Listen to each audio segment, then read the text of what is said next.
Penting juga adalah gimana caranya kita build network ke B2B ini. Karena nggak mungkin kita ketok pintu gitu restorannya terus, "Eh Pak kita mau jualan sayur." Harga tuh yang nentuin siapa sih? Market sih, sudah ada harga pasarannya tuh seperti apa, Oh. kayak standar gitu. Ada barang komoditi kayak Hmm. misalnya cabai bawang kentang. Cabai bawang tuh udah ada standar harga pasarannya.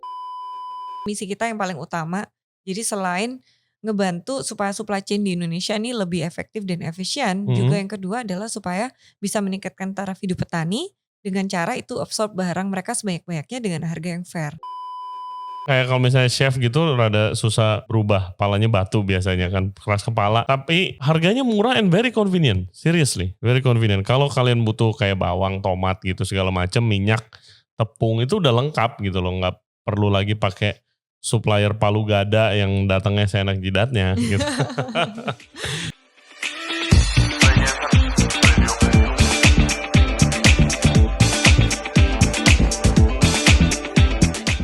Everybody, welcome back to Ray Jensen Radio Podcast. Thank you very much for tuning into the show today. Topik pembicaraan kita kali ini adalah tentang supplier bahan-bahan makanan. Masalahnya, itu datang nggak tepat waktu, datang seenak jidatnya. Kadang request datang pagi, datangnya siang, bahkan sore. Waktu restoran udah mau tutup, nggak ada gunanya. Giliran mau nagih pembayaran ke kita, sehari bisa ngontek 3 kali, bahkan 5 kali. Giliran kita perlu dia, lama balesnya. Kadang-kadang bisa 2 hari baru dibales. Nah itu adalah cerita-cerita pengalaman teman-teman kita di F&B industri di Indonesia kalau tentang supplier. Nah untungnya sekarang kita kedatangan tamu nih namanya Cindy Ozi. Dia adalah co-founder dari perusahaan Supply Now yang menyediakan bahan-bahan makanan dan juga ingredients yang sering dipakai di restoran. Bisa langsung ke websitenya, bisa diantar request jam waktu dan juga waktunya datang sih tepat waktu banget ya menurut pengalaman gua. Kualitasnya sangat-sangat terjaga dan yang paling penting bisa lancar komunikasinya. Bukan itu aja, Supply Now juga komit untuk selain membantu kita banget nih sebagai penggerak F&B industri, dia juga membantu para petani dengan cara membeli harga-harga bahan-bahannya itu dengan harga yang fair, yang adil, nggak ditekan harganya habis-habisan. Oke, langsung saja dengerin obrolan kita kali ini. Ray Jensen Radio Podcast ada di YouTube, Spotify, Apple Podcast, Google Podcast, dan juga Anchor App. For further updates, cek Instagram kita di Ray Jensen Radio. Oke, please welcome Cindy Ozi dari Supply Now. Enjoy the show. Hello everybody, we are back. Kita sama Cindy Ozi, co-founder dari Supply Now. Thank you for being here. Welcome to the show, Cindy. Thank you for having me here. Yes, buat yang belum dengar mungkin boleh jelasin dulu apa itu Supply Now.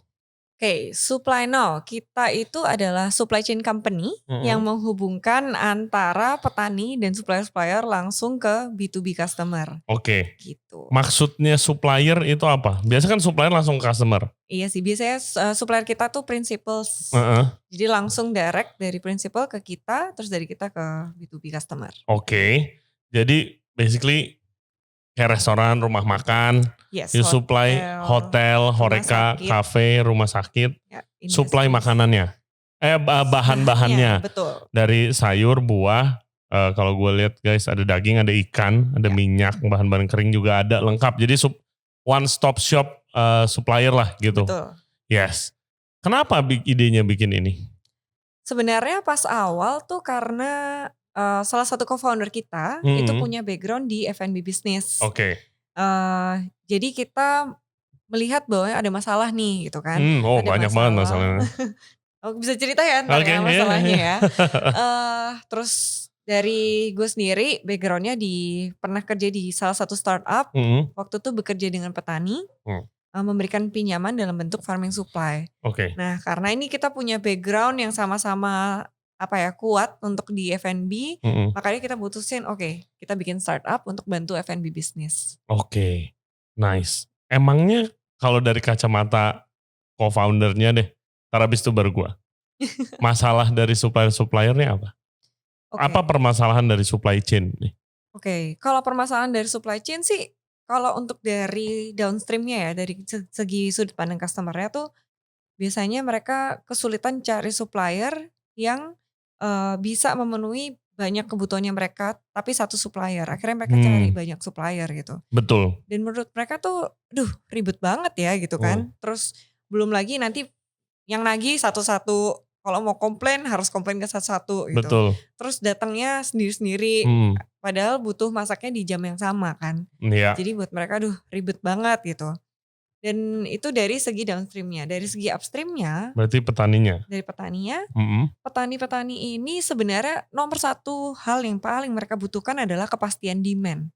Oke. Jadi dari mana nih mereka bisa menjual dan menyalurkan produk-produknya mereka yang ada di satu lahannya mereka. Kalau bisa ke satu tempat lebih baik juga buat mereka selama dibeli dengan harga yang adil. Iya biasa kan ke pengepul ya kalau petani. Betul. Iya. Jadi dari petani, terus habis itu dari ke pengepul, pedagang satu, pedagang dua, terus baru ke pasar, dari pasar kemana. Iya. Itu pun akhirnya banyak waste ya di antara itu gitu. Ketika gue pegang nih, terus lo pegang, otomatis mengalami penurunan quality. Setuju sekali. Akhirnya jadi waste itu lama-kelamaan. Yes. Pertama, thank you for trying to solve this huge problem sih. Kalau dari gue seorang anggapannya usernya gitu kan. Ya. Kalau dari supplier sendiri permasalahannya itu ada banyak banget dan di setiap kayak misalnya sayur permasalahannya itu pindah tangannya kebanyakan. Yes. Terus logistiknya juga nggak benar. Datang di kantong plastik yang udah keringetan naik motor panas, datang seenak-enaknya, harganya juga naik turun nggak dikabarin, kualitas juga nggak konsisten. Ya. Dan biasanya kalau supplier itu komunikasinya lebih ke satu arah sih kalau di sini gitu. Gue lama kerja di Europe, di situ supplier komunikasi itu selalu dua arah. Kayak oke, kadang supplier yang nawarin gue ada barang bagus ini mau gak diambil gitu. Terus tektokannya tuh ada gitu. Kalau di sini enggak, kita mau pesan apa datang. Nggak ada pun kadang barangnya udah datang baru dikabarin. Oh kok ini nggak ada? Ya bos tadi nggak ada. Oh oke. Kalau ikan, of course ikan udah berapa tangan juga datang. Kalau di Jakarta banyak kalau chef bilang ikan Indonesia udah mati 10 kali. Kayak gitu udah nggak seger sama sekali gitu kualitasnya. Dan masing-masing punya banyak problemnya. Gitu. Awal mula aplikasinya gimana kalau dari prosesnya dari petani sampai ke usernya sebuah restoran atau rumah makan gitu? Oke, kalau di platform kita sendiri atau aplikasinya lebih cenderung untuk B2B marketnya gitu atau end usernya ketimbang untuk petaninya gitu.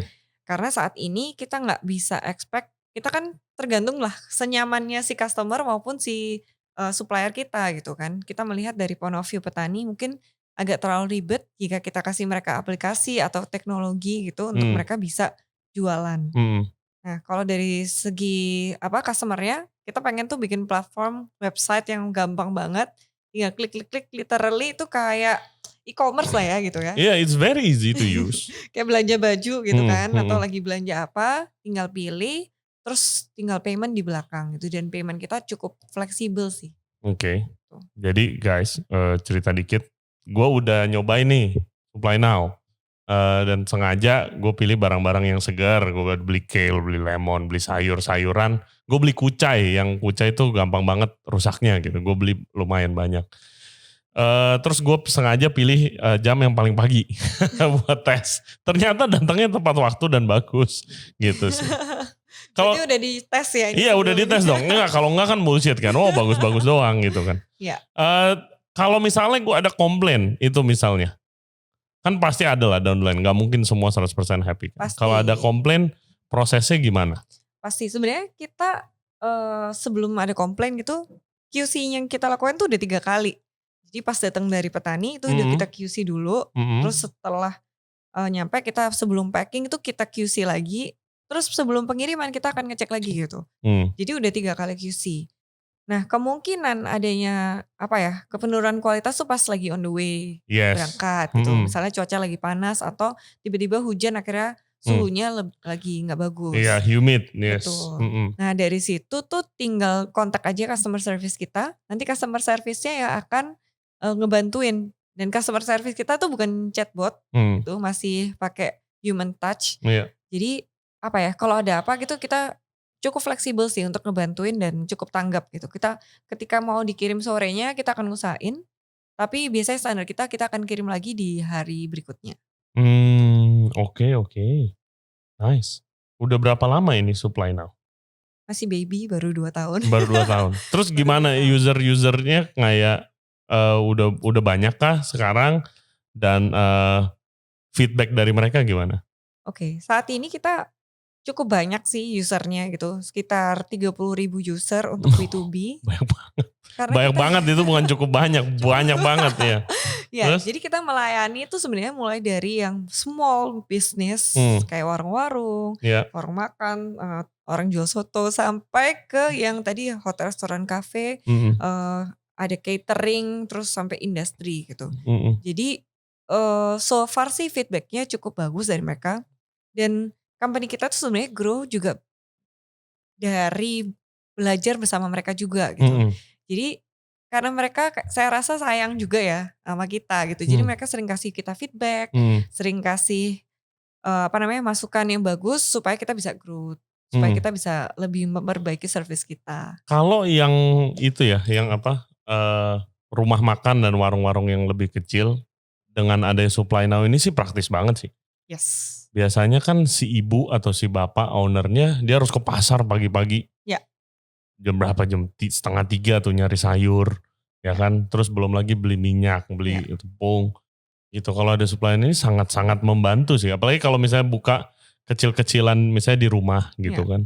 Sebenarnya restoran pun ada yang masih ngelakuin itu. Oh banyak banget. Yes, dan harganya mahal. Curhat nih.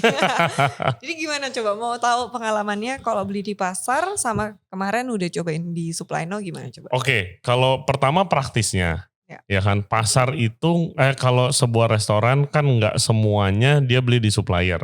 Ada yang beli misalnya kuantitinya kecil deh dan nggak mungkin beli di supplier.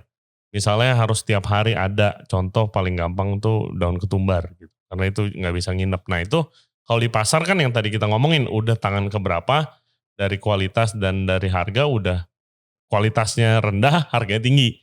Gitu kan. Terus kedua restoran kalau yang pakai banyak barang-barang yang pasar begitu tapi tidak dalam kuantiti banyak, itu pakai biasanya ada supplier palu gada namanya. Apa lu mau gua ada. Nah itu dia juga belinya di pasar. Dia bukan dari supplier, dia belinya di pasar, di markup lagi harganya gitu kan. Kalau nggak ketemu, kadang-kadang dia beli di supermarket. Kok mahal banget? Iya nggak ada di pasar bos, lu beli supermarket. Gua ngapain pak kontak lu gitu, gua jalan ke supermarket sendiri. Itu masalahnya. Nah, yang gue penasaran dari Supply Now, how do you keep the prices so low? Murah loh harganya guys. Benar, karena kita sebenarnya yang saat ini kita sedang lakukan adalah build dari segi demand-nya.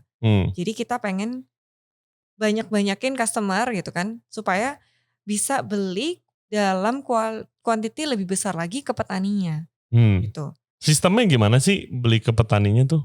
Kalau sistemnya ke petani sih, kita ada tim kita yang kontak mereka gitu, terus langsung deal di lapangan. Biasanya mereka akan nawarin juga, itu di awal. Tapi setelah kita sudah punya relasi yang bagus sama petani, biasanya petani yang kontak ke kita. Kita panen nih gitu. Dan mereka yang akan langsung kirim ke gudang kita juga. Oke. Iya kalau udah kerja sama gitu ya. Oke. Terus? Jadi harganya pun karena langsung dari petani dan belinya kuantitinya lebih besar, otomatis bagus. Dan kita pengen fair dari dua pihak gitu. Karena yang kita bangun bukan cuman kita orang dagang jual dari petani ke customer, tapi kita pengen build ekosistemnya nih, demand ekosistem, supply ekosistem gitu, supaya dua-duanya tuh bisa sama-sama maju dan kita di tengahnya ngebantuin menjembatani ini, gitu. Why you make this? Kenapa kalian bikin perusahaan ini? Kan sulit kan ngedisrupsi sistem yang udah berjalan terus-terusan gitu. Belum lagi pendekatan ke petaninya juga ribet lah. Gitu. Kalau restoran kan ya asal lu murah, gua nggak ribet, ayo sini gue pakai gitu kan. Kalau ke petaninya nggak waktu awal-awal nggak kesusahan challenge-nya? Yang pasti kita punya tim yang tahu cara pendekatan ke petani dengan baik gitu. Karena itu jadi faktor yang sangat penting ya gitu. Dan dari petani pun kita tuh beli dengan harga yang fair. Nah iya itu kuncinya. Yes, betul. Gue di sini banyak podcast sama ada kayak perusahaan yang bergerak juga mau beli fair, ke harga fair ke petani karena biasanya Kayak petani itu salah satu problem di Indonesia kenapa bahan-bahan di Indonesia itu nggak bagus. Ya. Nggak bagus itu karena petani mau barangnya bagus mau enggak harganya sama. Ya, Gitu betul. kan. Dan ini betul banget. Jadi selain yang tadi kita juga itu punya kemampuan untuk absorb semua hasil si petani. Yang Kadang-kadang bagus yang maksudnya A, B, grade A, grade B, C gitu oke. kita bisa ambil. Kadang-kadang orang cuma mau yang bagus-bagusnya doang, nggak mau yang jelek gitu kan, atau yang kualitasnya di bawah. Iya. Tapi karena kita punya demand base yang sangat luas gitu, jadi mulai dari warung-warung sampai hotel dan lainnya gitu, jadi kita bisa ngambil tuh grade A, grade B, grade C, kita langsung kayak misalnya grade A harganya sekian, B sekian, C sekian gitu. Dan petaninya juga lebih senang karena semuanya gitu bisa diambil. Nice. Bagaimana kalau nih listener kita atau yang nonton mau mau order nih, gimana? Harus daftar dulu kah? Atau? Yes, biasanya langsung masuk aja ke website kita supplyno.id. Kalau enggak bisa langsung kontak customer service kita via WhatsApp. Dan itu gampang banget, kita akan pandu semuanya caranya. Terus misalnya pembayarannya kita juga ada pilihan pembayaran. Mulai dari COD sampai ada TOP khususnya buat restoran-restoran, hotel. Oh ada TOP juga. Ada Nah TOP-nya. itu dia penting sekali guys. Penting. Oke. Jadi nanti kita akan benar-benar pandu caranya seperti apa gitu.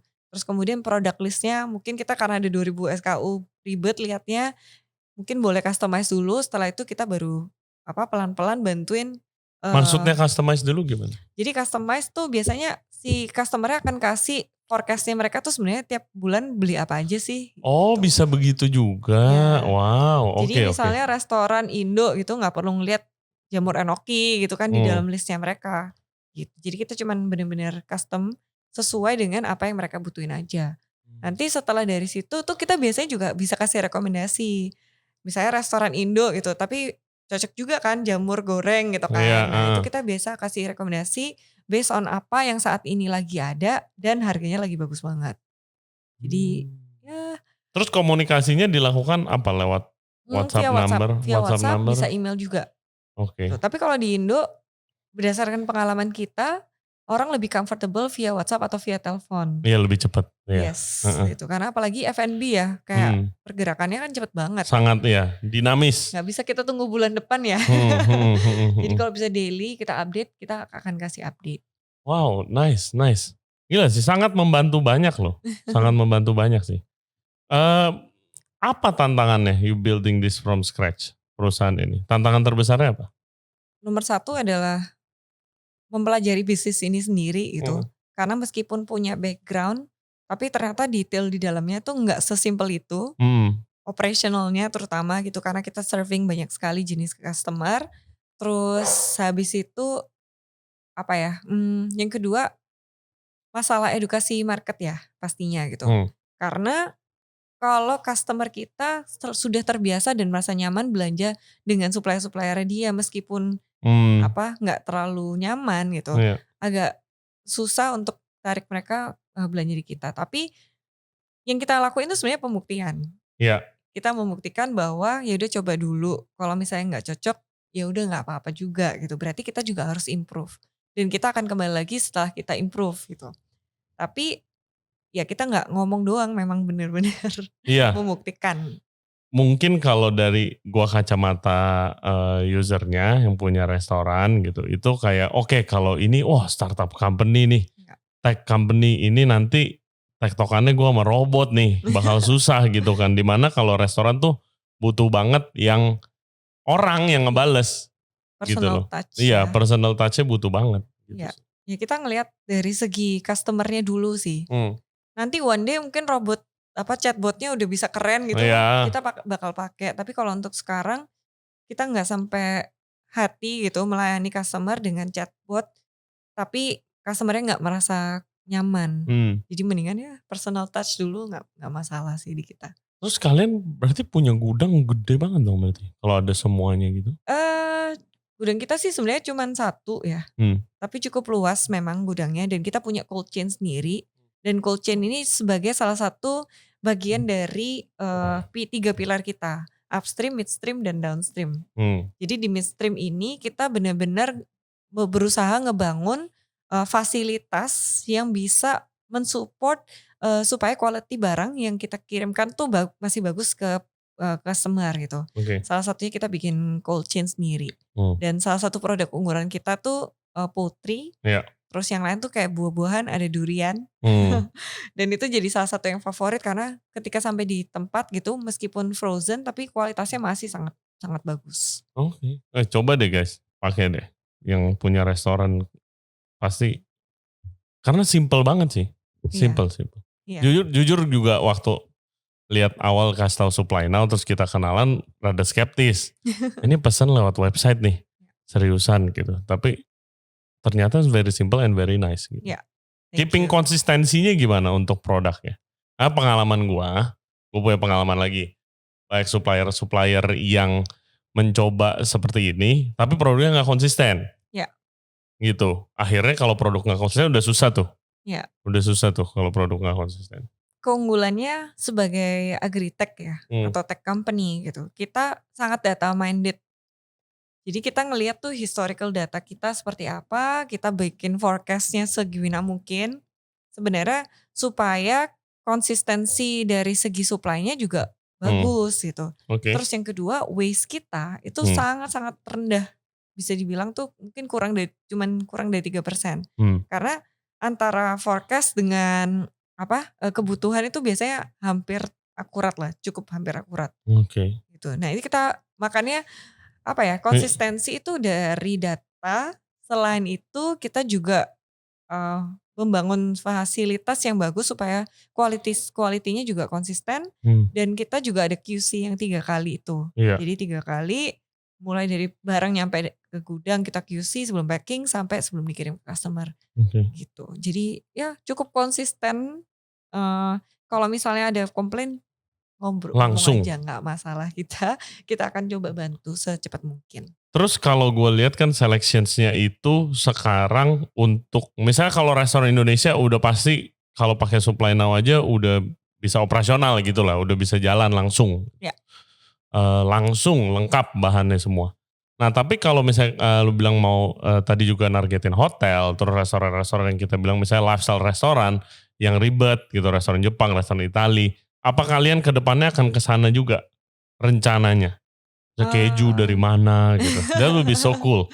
Iya, bisa jadi sih, bisa jadi karena sekarang yang kita bangun justru di barang-barang yang general dulu supaya demand-nya bisa cukup gede, supaya bisa absorb barang dari petani sebanyak-banyaknya.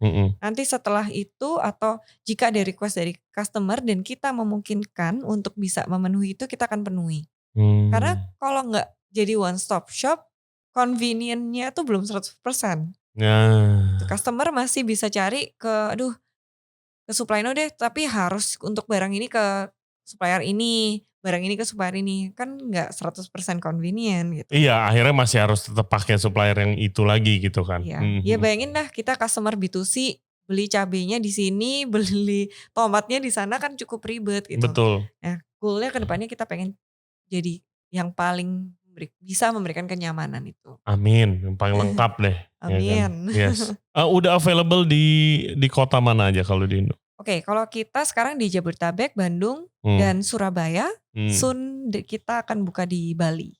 Oke. Ya, karena customer base kita saat ini yang di Jabodetabek, Bandung, dan Surabaya ada juga di Bali. Jadi kita akan start di sana juga. Nice. Really nice. Terus yang zero waste yang lu ceritain ke gue tadi? Oh ya, tadi kalau waste-nya Kan karena kita sangat 3%. mengusahakan ya saat ini less than 3%. Tapi kedepannya tuh kita pengen zero waste company gitu. Dengan cara mungkin kita akan jual, bukan mungkin ya, tapi ini sekarang sedang masuk tahap planning. Kita akan jual ke company-company yang bisa bantu recycle. Terus habis itu itu untuk produk organik, untuk non organik, untuk produk yang organik kita akan jual ke tempat pakan ternak, ke tempat pembibitan maggot kayak gitu-gitu. Jadi sampah-sampah kita juga bisa memberikan manfaat juga sih buat environment gitu. Jadi goal kita sebenarnya kita nggak cuman startup gitu yang growth mindset. Pengennya growth gitu kan, Iya, iya. jualan gitu. Jualan, growth-nya besar banget, Ya yes. hebat gitu, numbersnya luar biasa. Tapi kita pengen bikin tuh company yang sustainable. Makanya tadi I think that's more important, iya kan? iya. Makanya kita bikin tuh ekosistem, demand, supply kita balancing. Terus habis itu bikin sistem kita supaya operasionalnya sangat efektif dan efisien seperti apa. Terus habis itu kita nggak terlalu gila-gilaan dalam hal marketing tapi good enough untuk bisa penetrasi ke pasar.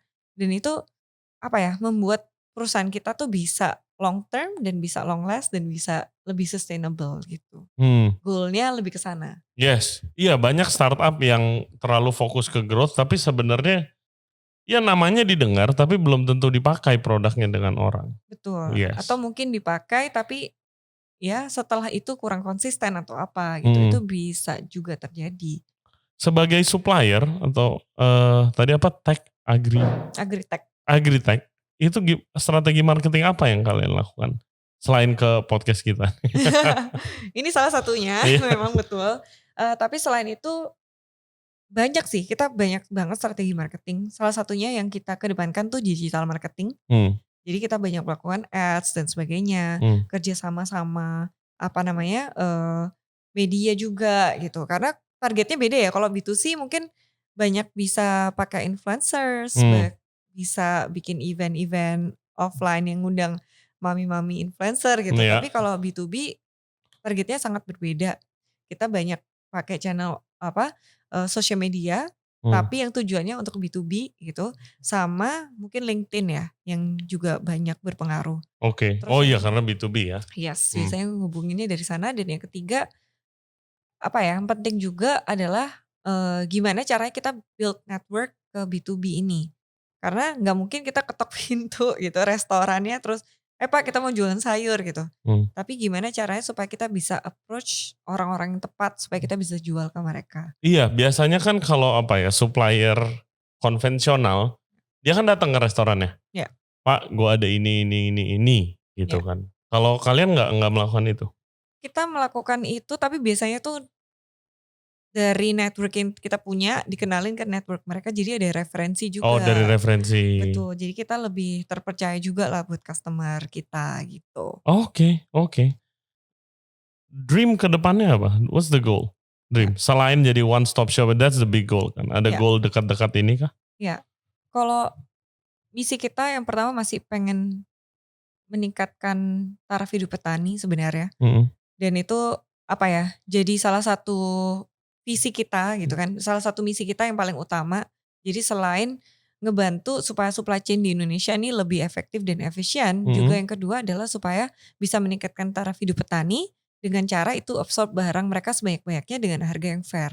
Terus yang kedua environment ya, pastinya kita pengen jadi company yang environmental aware gitu dan bisa berdampak secara environment dengan punya operational system yang sangat baik dan efektif. Jadi kayak waste dan sebagainya itu kita mau kurangin. Bahkan kedepannya kita mau ngurangin plastik meskipun agak sulit ya. Beberapa produk kan harus pakai plastik gitu. Betul, emang ada beberapa produk yang plastik yang paling safe gitu loh. And hygiene and everything. Betul. Yes. Nah tapi kita akan coba cari cara lah untuk kurangin itu seperti apa gitu. Terus yang ketiga goalnya selain di Jabodetabek, Bandung, Surabaya, kita akan mencoba di Bali. Dan kita akan semakin banyak bantu area-area lain. Karena kalau semakin banyak area di Indonesia yang kita bantu, otomatis kita bisa absorb barang petani di dekat area sekitar situ gitu. Kayak misalnya sekarang di Surabaya gitu, kita petani-petani yang di daerah Jawa Timur tuh kita bisa absorb. Oh iya ngefeknya ke situ semua ya. Jadi kalau misalnya Supply Now buka di Surabaya, petani-petani sekitaran Surabaya juga akan terefek gitu, terbantu gitu kan. Dan kita mau ke depannya tuh cross distribution. Jadi misalnya barang dari Surabaya saat ini kita udah kirim ke Jakarta gitu kan. Misalnya buah gitu. Terus misalnya dari Bali nanti kirim ke Surabaya, Surabaya kirim ke Bali dan seluruh Indonesia. Akhirnya ketahanan pangan kita bisa lebih kuat gitu. Dengan kita melakukan cross distribution dengan data yang kuat juga, dengan demand stability yang luar biasa. Jadi ya itu goal kita. Amazing. Lu kan juga sebelum ini tadi lu cerita pengalaman pernah kerja di perusahaan yang emang membantu petani ngasih pinjaman gitu kan. Iya. Emangnya tuh kalau di sana tuh masalahnya apa aja sih selain harga ya? Ya.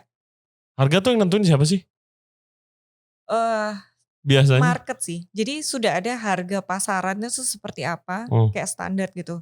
Jadi ada beberapa jenisnya sih. Jadi ada barang komoditi kayak hmm, misalnya cabai bawang kentang gitu. Cabai bawang misalnya. hmm, Cabai bawang tuh udah ada standar harga pasarannya.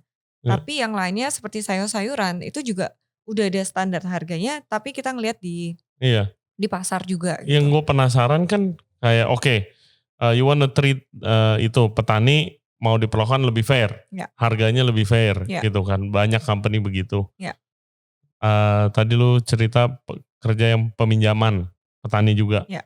Emangnya petani itu diperlakukan kayak dalam tanda kutip se-nggak adil itu sebelumnya gitu? Tidak semua, Heeh. karena ada petani yang modern yang mungkin mereka punya sistem bekerja yang lebih baik gitu. Hmm, Tapi untuk petani-petani yang belum modern, itu biasanya mereka harus bekerja sama dengan yang namanya tengkulak, hmm, yang namanya apa namanya pedagang besar gitu kan, atau pedagang yang bisa ngebeli diri mereka. Tapi karena si pedagang ini juga harus jualan ke beberapa tangan yang lain, betul. otomatis harga yang dari petani tuh dibeli dengan harga lebih Rendah rendah. sekali gitu. Betul. Jadi kalau dari kita kan kita cuman dari petani ke kita terus ke customer langsung. Ya. Jadi kita sebenarnya nggak perlu juga gitu Hmm. beli dengan harga yang terlalu rendah, tapi harus bisa kita jual juga ke customer. Iya, iya, cek deh guys, Supply Now, please do. Karena harganya emang kayak kalau misalnya chef gitu rada susah berubah, palanya batu biasanya kan, keras kepala. Tapi harganya murah and very convenient, seriously, very convenient. Kalau kalian butuh kayak bawang, tomat gitu segala macam, minyak, tepung itu udah lengkap gitu loh, nggak perlu lagi pakai supplier palu gada yang datangnya seenak jidatnya gitu. Thank Seperti you. itu. Iya, iya. Iya emang kalau petani gue juga belum lama lihat kayak oke harga turun, petani marah-marah gitu segala Ya, macam karena oke ini nggak adil nih gitu. Mungkin gue selalu penasaran emangnya yang nentuin harganya tuh siapa? Gitu. banyak sih faktornya ya. Hmm, Selain kayak demand-nya lagi tinggi atau turun hmm, gitu. Terus yang kedua cuaca yang akhirnya bikin tuh mungkin hasil pertaniannya lagi langka. hmm, Otomatis demand-nya juga lagi naik ya. hmm. Terus habis itu yang ketiga kayak sekarang ada harga BBM naik dan sebagainya. Oh Otomatis my tuh god, ngefek ke semuanya iya, termasuk ke petani karena mereka juga harus kirim, kita juga harus kirim gitu. hmm, Itu ngefek juga. Terus habis itu apa namanya? Kayak inflasi gitu-gitu pasti ngefek banget ke hmm. harga-harga sayuran dan yang lainnya. Yes. Ya what you are doing menurut gua is sangat-sangat baik sih dari mulai petaninya sampai ke usernya gitu. Jadi so please continue what you do. Thank you. Semoga sukses dan Amin. makin banyak lagi. Udah Amin. 30.000 udah banyak banget sebenarnya. Tapi semoga makin maju supply now. Amin, amin, Yes. amin. Any last word or advice buat listener kita? Biasanya kita suka kasih advice kalau before closing the podcast. Mmm, Buat yang mau apa berusaha di startup mungkin? Oke mungkin, sedikit dari mungkin bukan advice ya, saya Hmm. mau sharing, gue mau sharing aja sedikit gitu Ya. bahwa ketika kita bikin company gitu atau melakukan suatu usaha gitu atau mau memulai suatu usaha, ya nomor satu adalah kita nggak hanya ngelihat tuh usaha kita bisa jadi sukses seperti apa sih gitu. Hmm. Tetapi sukses tuh nggak akan ada gunanya kalau kita nggak bisa bikin impact atau manfaat buat orang lain. Hmm. Jadi Ya. kalau membuat usaha atau mau buat sebuah startup, dimulai dengan apa sih impact yang bisa kita bangun untuk semakin banyak orang. Ya, that's great. That's a great way to close. Contoh supply now ya efeknya ke end usernya jadi lebih praktis, harganya bersahabat, ke petaninya harganya fair juga gitu, menaikkan derajat hidupnya juga bisa gitu. Ya, And environmental. Perfect. yes. Thank you Cindy buat udah datang dan cerita sedikit tentang supply now. Semoga sukses ke depannya. Amin. And guys langsung aja di website-nya di supplynow.id ya. Ya, supplynow.id. Supplynow.id bisa langsung ke sana. Lengkap semua barangnya dari ayam, ikan, sayur, buah, tepung, minyak dan lain-lain. Bumbu-bumbu masak, rempah-rempah, ada semua. Langsung dianterin ke kalian. Kalau komplain juga gampang lagi. Ya. Jadi tunggu apa lagi, langsung pesan aja. And thank you guys buat yang udah dengerin dan yang udah nonton podcast kita kali ini. Jangan lupa subscribe di YouTube channel kita. Kita juga ada di Spotify, Apple Podcast, Google Podcast, dan juga Anchor App. For further updates, cek Instagram kita di Ray Jensen Radio. Thank you very much. We'll see you next time. Bye. Bye.